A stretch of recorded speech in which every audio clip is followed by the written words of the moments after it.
반갑습니다.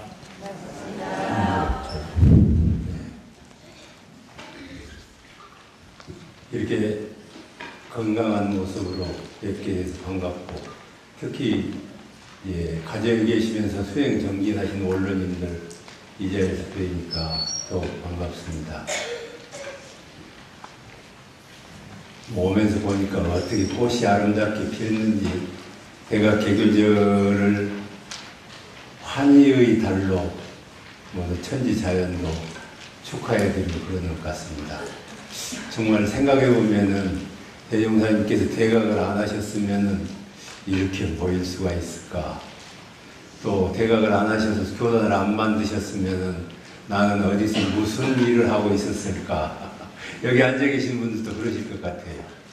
참 대각이라는 게 그렇게 참 우리에게 기쁨을 주고 또 인류에게 그렇게 기쁨이 주는 참 큰 경사스러운 일입니다.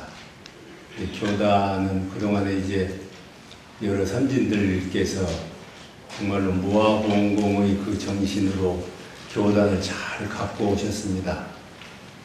지금 여기 앉아 계신 분들이 출가했을 때는 원불교를 정말로 모르던 그런 시절인데, 그때 이제 출가를 해가지고 그냥 교당 만들고 사업장 읽으시고 이제 그런 무아봉공의 혼이 배어서 오늘날 이렇게 교단이 참 반석 위에 서 있습니다.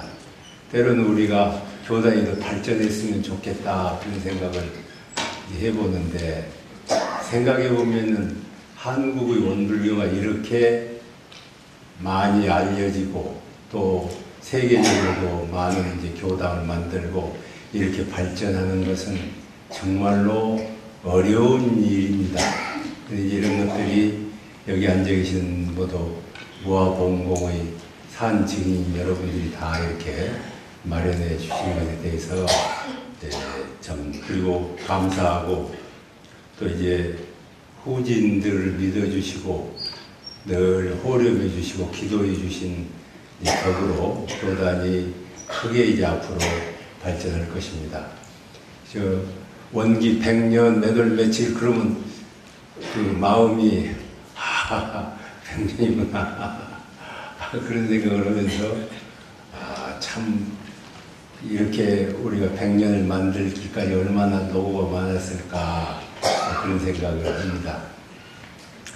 이제 대각개교절 100년 대각교절 맞이해서 제가 출가, 또 이제 원로님이나 젊은 교역자나 모두 다 참 대각 성불하는 그런 도인들이 여기저기서 많이 나오는 것이 교단을 크게 발전시키는 일이고 대종사님께 보원하는 일이다, 그런 생각을 합니다. 지금 이제 교단은 100년을 맞이해가지고 여러 가지 것이 있지만은 저는 늘 그런 생각을 합니다. 교단을 만들어서 형성되기까지 처음에는 교리가 이제 형성되는 과정이 있고, 그런데 이제 그 대종사님이나 정산종사님이나 대산종법사님이나 이런 분들이 나오셔가지고 교법의 여러 가지 면을 잘 밝혀주시고 교법이 이제 완성된 그런 모습입니다. 그리고 또 이제 교단을 만들어 나갈 때 체제를 이제 교단법의 체제를 만들어 가지고, 예를 들면 뭐 종법사 제도, 수의다는 제도, 교무님들의 교무라는 명칭, 이런 이제 체제, 제도 이런 것들을 또 이제 만드셔가지고 그걸 이제 우리가 또 실천해 오고 그랬습니다. 저희들이 해야 될 일은 교법과 체제를 문화로 제도적으로 이렇게 정착시키고 이것을 교단에 뿌리내리게 하고 발전시키는 일입니다. 이제 문화로서 교단 발전하면 되게 그런 순서를 겪는다고 그럽니다. 교리 형성기, 체제 형성기, 그리고 나서 그것을 현실에 정착시키는 일, 이런 일들이 있고, 지금 현재 우리로서는 그동안에 만들어 놓으신 제도와 교법 이런 것들을 우리 생활의 문화로 하나하나 정착시키고, 혹 현실에 맞지 않는 것은 조금씩 수정해 가면서 이걸 이제 문화로, 원불교적인 어떤 문화로 형성시켜 가지고 교단이 그것을 반석 위에 올려놓은 일입니다. 물론 이제 큰 오래된 교단은 확실히 개혁을 해야 되죠. 누적되어 있는 여러 가지가 있으니까. 그러나 저희 신생 교단으로서는 스승님들이 내놓으신 교법과 제도를 현실에 잘 안착시켜 가지고 이것이 제 전통이나 문화로 완성이 될 수 있도록 하고, 우리들이 완성된 어떤 문화를 제가교도 사회화하는 일이 이제 지금 우리들이 당면한 일이라고 생각이 듭니다.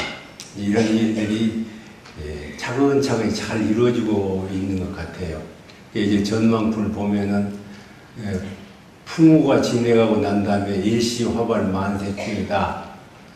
이제 풍우상설 과거 후, 풍우상설 어려운 일이 다 지나가고 나면은 봄이 와가지고 꽃이 활짝 피듯이 원불교를 세상에 많이 알려져가지고 우리를 찾는 사람들이 여러 군데서 있을 것이다 하는 그 구절을 늘 생각합니다.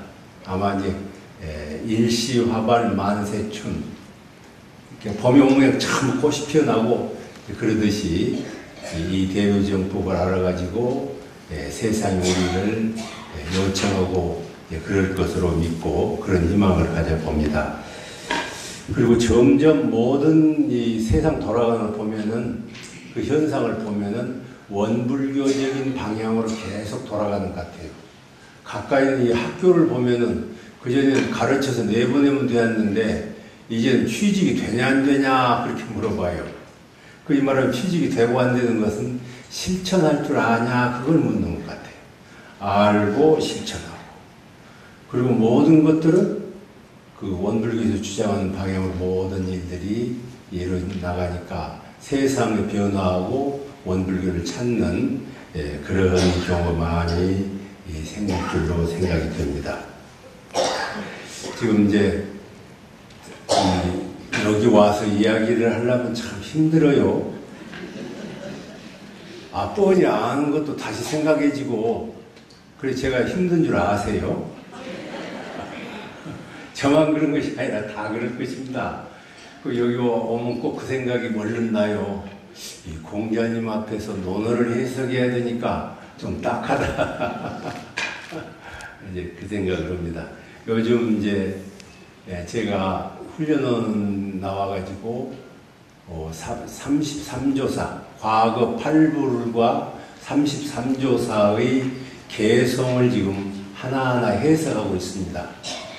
그런데 오늘은 어떤 부처님을 할 일이냐 하면은 비사불이라는 삼불을 지금 해석할 차례라, 이건 하나만 알면 쭉 하나로 끼어 있으니까 세 번째 부처님을 설명하면 첫 번째 부처님도 뜻도 알게 될 것이고, 이 개송이라는 게 그런 것 같아요. 그래서 이제 그 개송 중에 삼불을 소개해 드리겠습니다. 다 아시는 일이니까 속으로 고개를 끄덕끄덕 하시면 됩니다.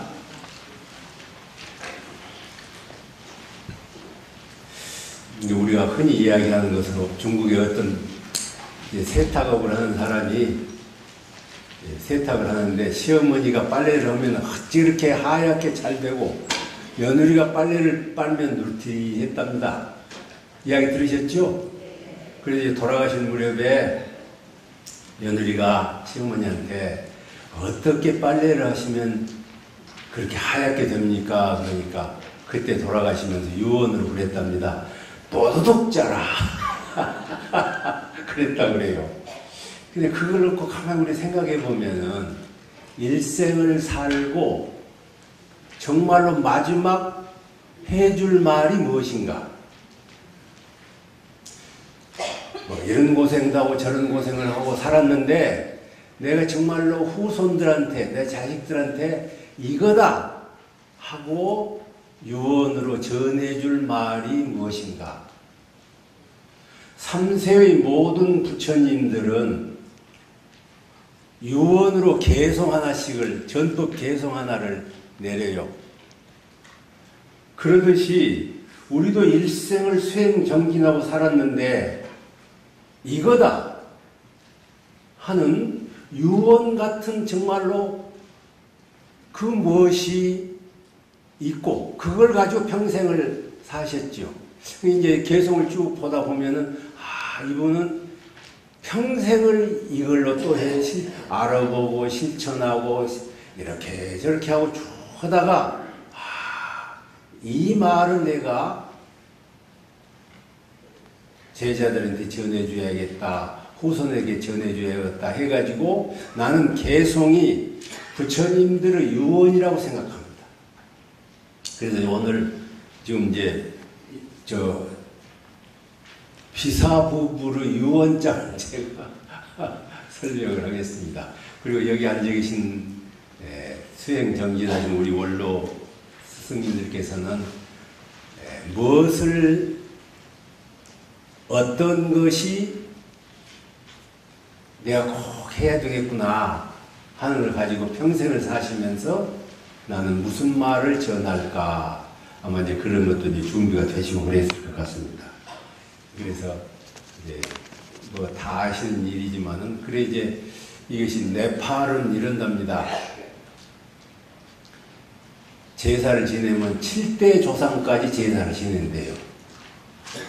근데 이제 여기서 네팔에서 7부를 이제 소개를 했어요. 왜 그랬냐, 7불이냐. 그 전에도 많은 부처님이 사셨는데 그건 떼어내고 일곱 선조에게 제사를 지내는 풍습이 있기 때문에 과거 7불이에요. 그러니까 이제 7불은 그런 의미라는 것을 이제 아시고 보셨으면 좋겠습니다. 그리고 제가 이게 조금 그때 정말로 이런 법문을 개성으로 남겼을까 그런 그 생각이 사심이 들어서 대단정 목사님께서 한번 이걸 쭉 하셨거든요. 그래서 내가 이게 옛날에 지어낸 것 같기도 하고 그런다고 쭉 내가 우물쭈물 하니까 이렇게 쳐다보시고 그러더라고요. 신심으로 해라. 그래서 아주 그냥 내가 매를 단단히 맞았어요. 참 이게 신심으로 받을 일이다. 그런 생각이 들었습니다. 예, 그 원문을 보면은 가차 사대이 위신하고 이 사대를 빌려서 몸이 되었고, 여기서 이제 가차는 거짓인 지수화풍 사대를 빌려서 몸이 되었다, 몸을 삼았다, 몸이 되었다 그런 뜻입니다. 이제 그 빌려왔다, 지수화풍을 빌려서 몸을 만들어 가지고 살아온다, 범부 중생은 그런 뜻입니다. 이렇게 쭉 글을 쭉 하면서 또 다음에 설명하고 그러겠습니다. 신본무생 인경유 무생한 마음이 경계로 인해서 나타나니라. 이 마음은 만들어진 것이 아니라 그전부터 있는 것이다. 그래서 그런 마음이라는 것은 본래 없어가지고 그 경계로 인해가지고 마음이 드러난다. 또는 경계로 인해가지고 여러 가지 생각을 하게 된다. 그래서 전경 양무 전경이 만일에 없다면은, 경계가 만일에 없다면은 마음 또한 없는 것이로다. 또 죄와 복이 여환, 죄나 복이라는 것이 번쩍하는 장관이 있는 환과 같아서 일어나고 또한 멸을 하더라. 이제 이렇게 글로만 해석하면 이제 그렇습니다. 그럼 이제 조금 더 조금 깊이 새겨 보겠습니다. 이 몸이라는 것은 지수화풍인데 요새 말로 하자면 영양소 3대가 뭐지요? 뭐더라? 지방질, 탄수화물 또 단백질 그런다지요. 이제 그런 것을 모아가지고 몸을 삽니다. 옛날식으로 말하자면 지수화풍, 그것이 더 좋기는 해요. 어찌됐든지 지수화풍을 모아가지고 몸이 됐다. 범부 중생은 지수화풍이 모여가지고 그렇게 되어 있는 몸을 내 몸으로, 근본적인 몸으로 생각하고 그것이 늙어가고 그것이 아파가고 그런 것은 괴로움을 주고 이제 그러죠. 이제 몸을 몸으로 삼는데 사실은 그런 것이 아니라 그것은 빌려와서 일시적으로 있는 것이다. 이제 그렇게 되어 있습니다. 여기서 우리가 유의념해야 될 것은 뭐냐면은 누가 있어서 빌려왔냐? 빌려오는 주인공이 뭐냐?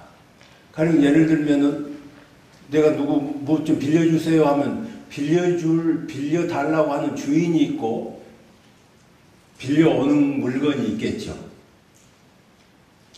여기서 우리가 정말 확실히 아셔야 될 것은 뭐가 있어서 누가 빌려왔냐? 누가 빌려왔냐? 이 주인공을 아는 것을 견성이라고 합니다. 대종사님께서 그러셨지요. 만학 천봉 답례후,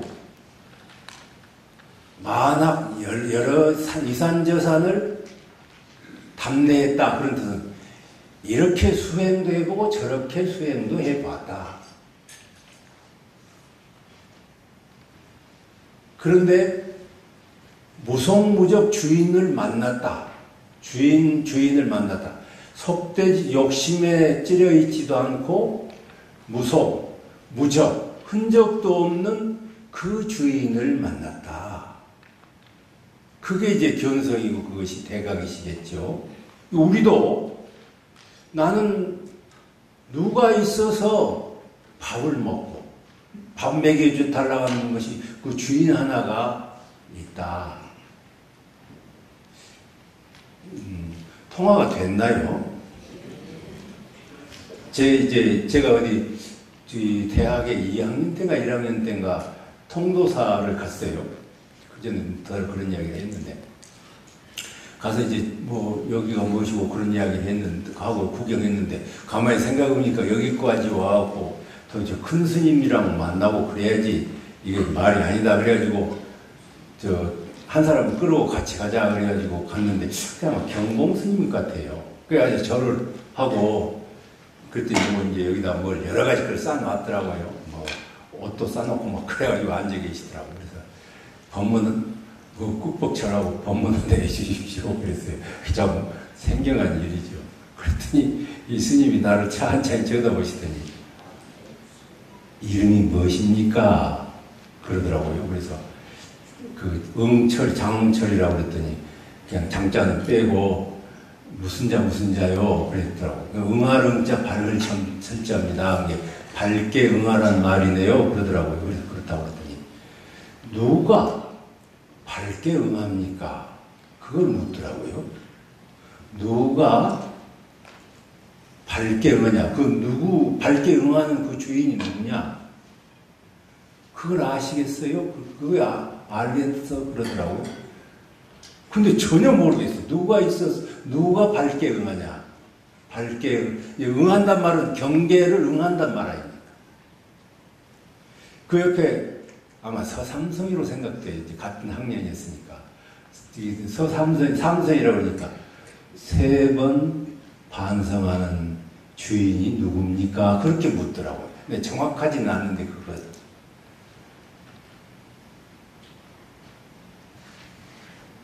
나를 경계를 맞이해서 이렇게 생각하고 저렇게 생각하는 그 무엇이 있잖아요. 그것을 확실히 터득해야 나를 아는 것입니다. 그게 안 돼. 그걸 잘 모르고 이렇게 저렇게 하고 뭐 교리 공부하고 그만 하면은 번뇌는 늘어도 그 주인공을 찾지 못한다면은 좀 문제가 있는 것이죠.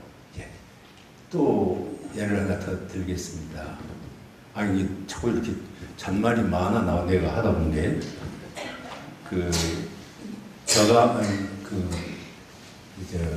선설 보면 그런 것이, 타시아수 그런 화두가 있어요. 타시아수. 그가 누구냐? 서가모니를 노복같이 부리고, 미륵부처님을 그냥 지금 노복같이 부려먹는 그 놈이 누구냐? 그게 누구겠어요? 그걸 잡아야 돼. 서가모니 불처를 노복같이 부리고 미륵부처님을 노복같이 부리는 그 자가 누구냐? 그것을 찾아서 거기다 공들이는 것이 참으로 수행을 하는 것이죠. 자, 이제 여기서는 그렇습니다. 이제 누가 있어서 사대를 빌려오는 주인은 누구냐? 그것을 확실히 터득을 해야 견성을 했다. 그렇게 이야기하고, 이것에 대해서 어릉투릉하고 뭐 좀 그런다 하면은 성리품을 많이 봐가지고 확실히, 이것이구나. 이제 그럴 때 이제 초견성이 되고, 또 깊이 또 이제 마음을 하면은 본래 고요하고 본래 알고 본래 그름이 없는 그 자리를 알면 그게 큰 견성이 되겠죠. 그래서 우리가 매일 심지는 원래 요란하지 않고 어리석지 않고 그러지도 않는 그 심지라는 것이 확실하게 드러나서 그걸 가지고 공부를 해야 실다운 공부가 된다. 자, 그래서 이제 첫 구절은 주인공을 다 찾으셨겠죠. 그 다음에는 신본무생이라, 그 마음이라는 것은 천연의 한 물건이지 누가 만들어준 것이 아니다. 마음이라는 것은 본래 어디로부터 오는 게 아니고 그냥 있는 거라고. 신본무생이라. 그래서 무생법인이라는 말을 하지요. 마음이라는 것은 무생한 것인데 본래 생기지 않는, 언제든지 그건 있는 거예요. 지금 여기가 여러분 속에 있고, 또 죽으면 또 영원히 있고, 또 다음 생에 그것이 있고, 그런 것이지, 그건 무슨 하느님이 만들어줬다든지, 뭐 전생에는 없는데 이 생에 만들어줬다든지 그런 물건이 아니다. 이게 무생이다. 그게 천연의 한 물건이다. 이것은 나이가 없는 것이다. 나이가 없는 것이다. 우리는 육신은 나이가 있어요. 그런데 그 자리는 나이가 없는 자리다. 그래서 우리는 여기 앉아 계신 모든 분들은 나이가 적든지 젊든지 우리가 동갑내기입니다. 동갑내기 아시죠? 생년월시가 없어요. 자, 그래서 이제 그런데 그런 것인데 경계로 인해서 이제 이렇게 가만히 앉았는데 아무 생각 없이 앉아 있었는데 누군가 나를 부르면은 그때 내가 생기잖아요. 그때 내가 드러나. 마음이 나타난다 그 말입니다. 그런 경험하셨죠? 책상에 가만히 앉아 있었고 가만히 참 좋은데 누군가가 나를 부른다고. 부르면 그때 내 마음이 동해가지고 대응하잖아요. 그때 나를 본래 나인 심지를 느낀다. 그래서 그때 드러나는 거라고. 이 자리로구나. 이런 거로구나. 이 자리는 본래 극락이로구나 하듯이 이제 그렇다. 그래서 경계로 인해서 그 자리를 느끼고 드러나게 되고, 또 경계가 계속 중첩이 되고 그러면은 생각이라는 게 자꾸 나오잖아요. 뭐 이 생각 저 생각이 나오잖아요.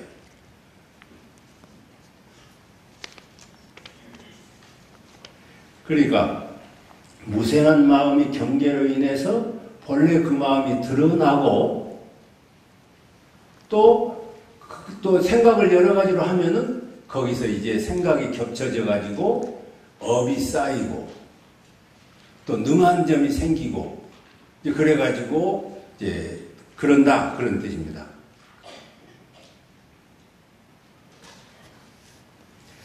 그래서 여기서 우리가 대체 선을 하고 그럴 때 그 텅 비어있는 뭐라고 분별할 수 없는 그 마음을 잘 보존이 되고 안 되도록 하는 그런 것을 양성이라고 해요. 양성. 또 그걸 또 보림이라고 이제 그렇게 이야기하죠.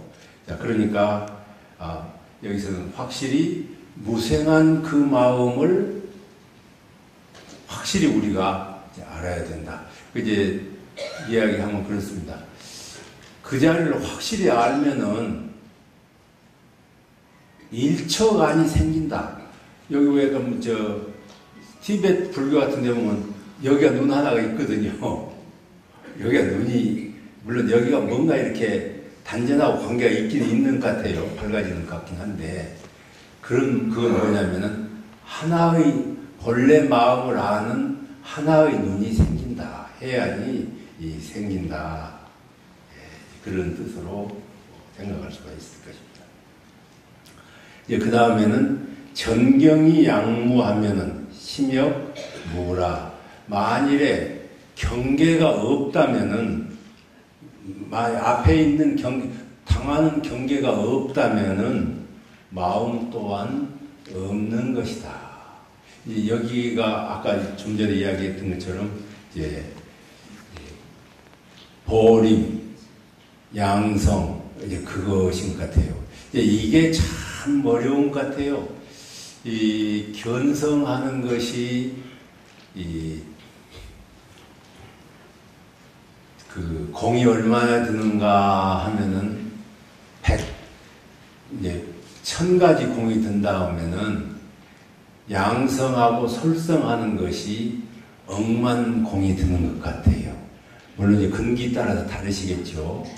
근기에 따라서 다르겠지만은 이 견성하고 그런 것은 정말로 집중적으로 관심을 가지고 그러면은 뭐 치솔질 하다도 이렇구나 이렇구나 그런 생각이 들고 그러는데 그것을 보존하고 그걸 잘 사용하는 것은 정말로 억만 공을 들여야 된다. 1000가지 공을 들여서 견성한다고 하면은 정말로 양성하고 솔성하는 것은 억만 가지로 공을 들여야 되지. 그러지 않고 설리고 갖고는 되는 것이 아닐 것 같아요. 또 그러고 그러거든요. 이게 정말로 공 들인다는 것이 어렵다는 것을 아실 것입니다. 이제 혹 이렇게 선을 하다 보면은 큰 추벌레가 있죠. 말하자면 미워서 그냥 그렇게 그런 아주 나쁜 번뇌는 그리고 욕심이나 이런 것은 다 없어져도 가벼운 이렇게 스쳐 지내가는 흰구름 같은 그것 보고 미세유주라고 그러죠. 미세유주. 미세유주는 늘 있지요. 그것이 나를 괴롭히거나 그러지는 않잖아요. 그렇지만 이제 미세유주도 끊어진 무심의 절정에 들어있을 수도 있고, 그러지 않으면은 미세유주는 있어도 그 별로 내 판단에 그 문제가 되지 않는다 하면은 그것까지 계속 안 된다 그러면 더 안 되는 것 때문에 괴로울 수도 있는 것 아닌가, 이제 그런 생각을 합니다. 그래서 참 보림의 시절, 또 그 공자리에 머물러 있는 능력, 이런 것들을 오래오래 하면은 어떤 분 그래요. 엘리베이터를 탁 타면 그때부터는 마음을 딱 멈춘대요. 그러면 그러면 그때 생각이 나온다고 그래. 그러니까 이 짧은 시간이지만은 그 무심에 머무르기 위해서 공을 들인다 그 말이죠. 이 대종사님께서도 그 좌선할 때만 좌선하면은 얼마 못 하니까 24시간 해야 된다. 근데 우리가 대체 24시간 보림하는 요령이 습득이 돼 있는가? 그것이 안 돼 있다 하면은, 아침에 한 시간쯤 해갖고, 그것이 얼마나 되겠어요? 그게 이제, 저는 24시간 보림하는 요령을 가져야 된다. 그래서, 이때는 이런 식으로 보림을 하고, 저럴 땐 저런 식으로 보림을 하고, 이렇게 해서 보림하는 그 시간, 수단, 이런 것들이 많이 발전을 해야, 말하자면 열애로 부처가 되는 것이지, 정해진 시간 그때 좀 해갖고, 그게 다 안 되더라고요. 해보니까 안 돼. 그렇다고 해서 쭈그리고 앉아있으면 또 안 되잖아요. 쭈그리고 앉아있다고 또 되는 것도 아니고. 그러니까, 이 성품을 봐가지고, 이런 경계는 이렇게 보림을 하고, 저런 경계는 저렇게 보림하고 그래서, 그것은 가르쳐 주어서 되는 일이 아닌 것 같아요. 이건 이렇게, 그때는 이렇게 하고, 저건 저렇게 하라, 이렇게 가르쳐 주어서 되는 것이 아니고, 자기 자신이 끝없이 추구하고 노력을 해가지고, 그런 이 패턴을 만들어서, 그런 방식으로 보림 함축하는 것을 해야 될 것 같아요. 사람에 따라서 그 보림하는 방법이 다 다를 수도 있죠. 그러니까, 이건 참 엄청나게 공을 들이고, 이 남모르는 가운데 해야 되고, 그러는 것이 아닌가. 그러지 않으면은 헛사는 것 같아요. 마지막에 우리가 무엇을 남겨줄 수가 있는가? 다음 생을 정말로 보장을 할 수 있을 것인가? 자, 그래서 이제 참 이게 좋은 것 같아요. 전경이 양보한다면은 마음 또한 말은 쉽죠. 그래서 어찌 그렇게 쉬운가 모르겠어요. 그런데 이게 되냐고요. 안 되더라고요.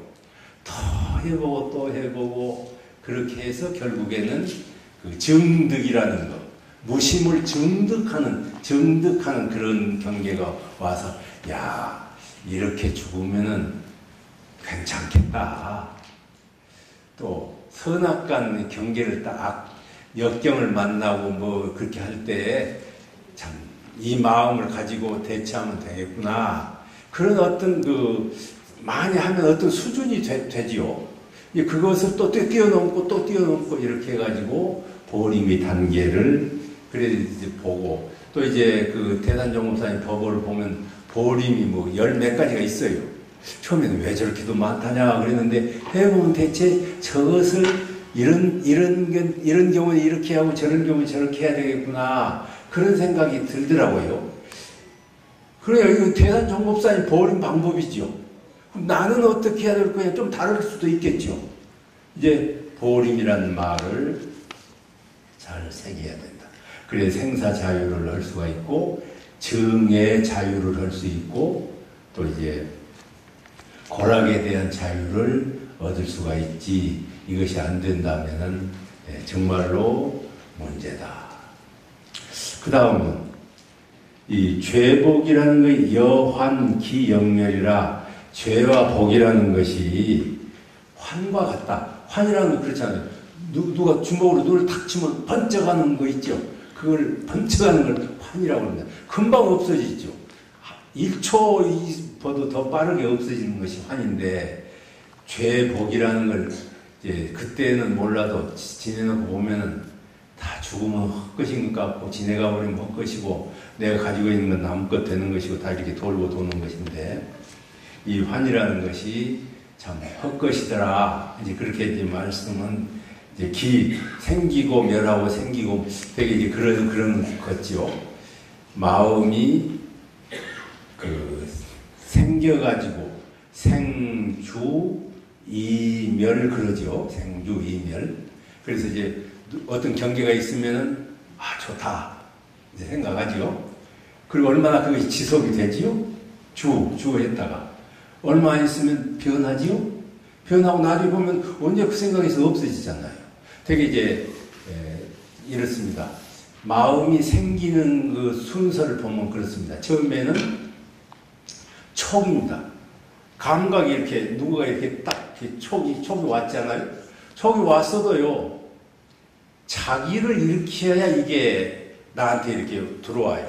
이게 촉, 그 다음에 자의, 생각을 일으킨다 그런 뜻입니다. 자, 이렇게 탁 때렸어. 촉이 왔어. 딴 생각하고 있으면 때리는 거 어찌는 모르잖아요.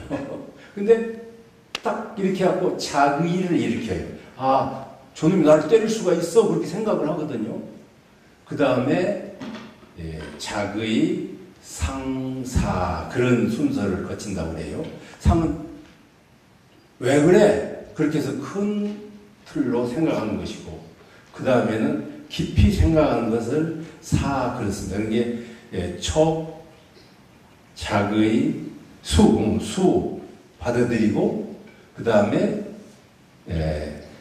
생각을 하고 그 다음에 더 깊은 생각을 하고 이런 순서로 이제 생각들이 이루어진다고 그래요. 다시 또 번복하겠습니다. 지금 이제 그 반야신경을 보면은 마음이 어떻게 작용하는가를 수상행식으로 이야기해요. 근데 이제 유식학 하는 분들은 조금 더 세분해서 그렇게 이야기합니다. 촉, 자의 생각을 일으켜가지고 받아들일 때 좋게 받아들이느냐, 나쁘게 받아들이느냐. 그걸 이제 삼수라고 그러죠. 좋게, 그 기분이 좋아, 이렇게 받아들이는 것이고, 기분 나빠, 이렇게 받아들이는 고수고, 그 다음에 사수는 그냥 별것이 없어, 이렇게 받아들이는 걸 사수. 받아들여가지고, 그 다음에는 무슨 현상이 생기냐면은 이런 현상이 생겨요. 그림이 그려져요, 이렇게. 그래서 상, 그렇게 이야기합니다, 상은 이렇게 우리가 보면, 누구에서 전화 왔어? 그러면 머리에서 뭐가 생각나요? 그 사람 얼굴이 딱 떠오르죠. 그것을 표상, 그렇게 이야기해요, 표상. 그림이 나오죠. 그리고 이제 그게 더 깊이 들어가면은, 이제 의식이 형성이 돼요. 그것은 이런 뜻일 거다, 이렇게 생각하는 것을 마지막에 사, 그렇게 이야기합니다. 어찌됐든지, 이런 과정을 겪어가지고, 우리들이 의식이 생겨요, 의식이. 그래가지고, 아무개는 어떤 사람이고, 아무개는 어떤 사람이라고 우리 머릿속에 들어있습니다. 여러분도 한번 저에 대해서 여러분 머릿속에 들어있으시죠? 좋게 좀 넣으세요. 넣어놓고, 금년에 이렇게 했는데, 명년에 또 나를 보니까 또 거기다 보태잖아요. 그렇게 생각했는데, 아니더라. 이렇게 이제 생각을 바꿀 수도 있잖아요. 그래서 우리들의 의식의 세계에는 여러 가지 환이 모여가지고 형성이 되어 있잖아요. 그 형성되어 있는 것을 개성이라고 이야기해요. 사람마다 조금씩 다르죠. 그리고 사람마다 현상을 생각하는 방법이 좀 다르고, 이제 그런 것들이 우리 머릿속에 가득 차 있다고 말입니다. 그래서 우리는 이런 일들을 해야 돼요. 잘못 생각했던 것들을 늘 수정할 줄을 알아야 돼요. 수정할 줄. 항상 덧셈을 하거든요. 그 사람은 이런 사람이다. 그 다음에 봤더니 그런 사람이다. 그래서 그 사람은 그런 사람이라고 고정을 딱 시켜놓고 항상 생각하거든요.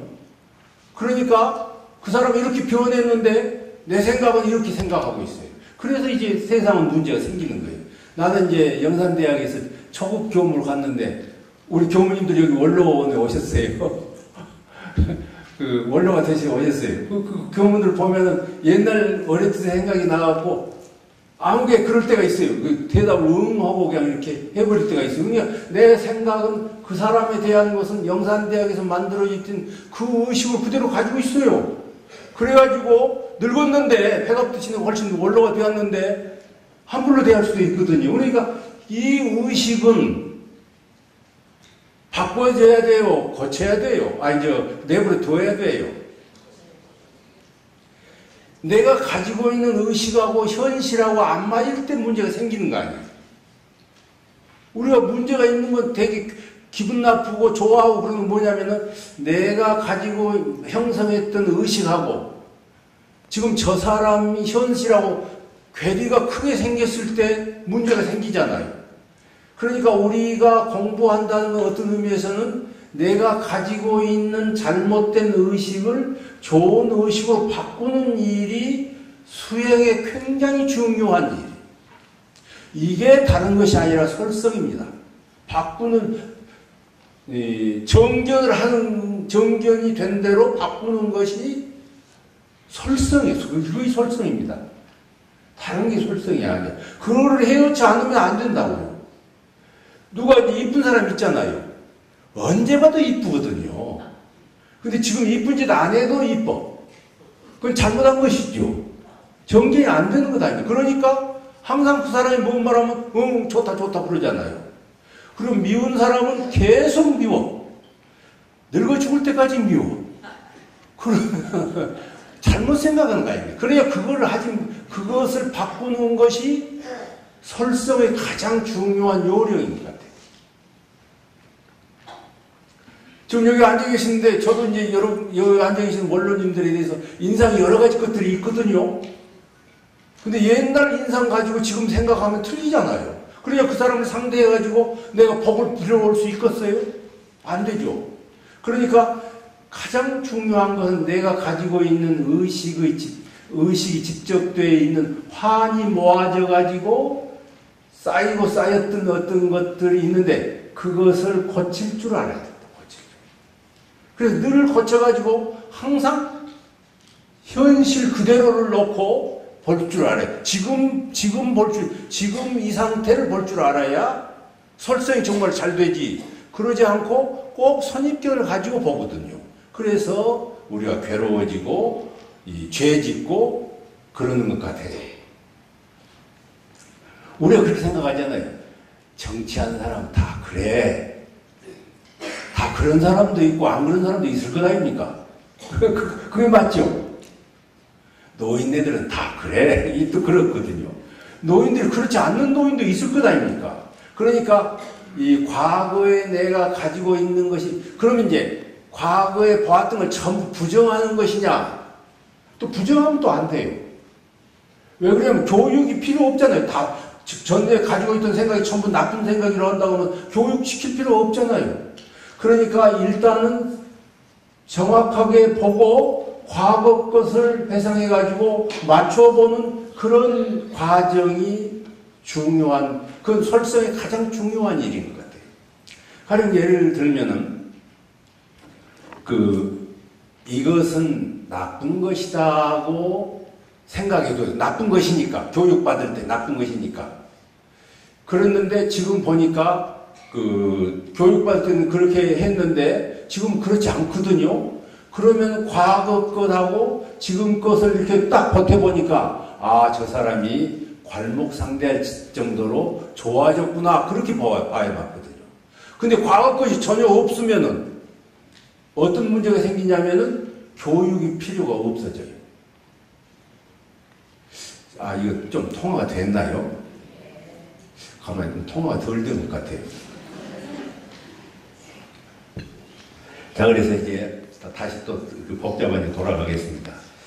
이 환이라는 것이 우리는 환 중에 사는 것이지 환이 없는 데 사는 것이 아니잖아요. 항상 환이 이렇게 그전에 봤던 것을 모으고 그래가지고 누구에 대한 인상을 딱 가지고 있잖아요. 또 누구에 대한 인상을 가지고 있고 그걸 가지고 있으면서 세상을 사는 것이지 환 없이 사는 게 아니잖아요. 이게 환을 무시해서는 안 된다. 좋은 환을 만들어가야, 복이 있는 환을 만들어가고 가치 있는 환을 만들어가는 것이 그 중요한 일이. 이게 보통 우리는 스님들이나 옛날 식으로 말하자면 그 환은 다 쓸데없는 것이다. 이렇게 생각하면은 저 산에 가서 그냥 그렇게 아무 생각 없이 사는 것이죠. 그렇게 해가지고는 중생 제도도 못하고 복도 지을 수가 없어요. 그러니까 내가 지금 만들어 놓는 환이 얼마나 가치 있는 환인가. 그리고 이게 환 중에 사니까 그 환을 늘 고치고 거기에 맞게 불공을 올리는 것이 이 설성이다. 그 말을 너무 길게 해갖고 좀 이상해. 그래서 이제 다시 또 정리하겠습니다. 자, 우리는 양성을 이제 그 경계가 오기 전에 어떤 그런 심지를 잘 보존을 하면은 다른 사람을 보고 미움 생각이 없어지잖아요. 막 화내는 것도 훨씬 덜 하더라고요. 이게 수양이 잘 되면 훨씬 화도 덜 나고 또 이뻐 보이고 그 자비스러운 마음이 이렇게 속에서 생기는데 그 보림이 안 되면은 이리 걸리고 저리 걸리고 자꾸 걸려.